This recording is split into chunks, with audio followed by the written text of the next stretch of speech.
दावत media YouTube channel, मोहब्बत का पैगाम, इंसानियत के नाम।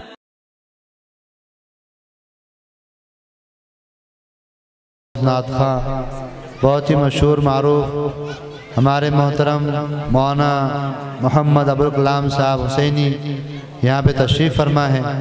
हमारे बच्चों के प्रोग्राम में और मज़ेदार करने के लिए हमारे दरमियान में मौजूद भी हैं माशाअल्लाह, और वह एक नात पढ़ रहे हैं। अब हज़रात मौलवी साहब की नात को खूब तवज्जो से सुने और उससे कुछ सीखने की कोशिश करें। अस्सलामु अलैकुम वरहमतुल्लाहि वबरकातुहू। नाते पाक से पहले एक मतलब है, फ़ख्र दो आलम की सना अब भी अधूरी है, फ़ख्र दो आलम की सना अब भी अधूरी, सदियों से अदीबों के कलम टूट रहे हैं। ला युमकिनु सनाउ कमा कान हक़्क़ुहु, बादस खुदा बुजुर्ग दुई किस्सा मुख्तसर। नहीं कोई मेरे नबी जैसा है, यकीन मेरा है बड़े खूबसूरत हबीब खुदा। एक दिन मैंने चांद से पूछा, तू है कितना हसीन, तुझसा कोई नहीं, तेरी नूरी किरणों से सो पार है फर्श ज़मीन, कोई तुझसा नहीं। तो चांद ये बोला, नादा तुझे खबर नहीं, तू जा शहर मदीना चला जा, जा जा जा के देख जरा, है बड़े खूबसूरत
रहमतुल्लाहि व बरकातुहू। दावत मीडिया यूट्यूब चैनल, मोहब्बत का पैगाम, इंसानियत के नाम।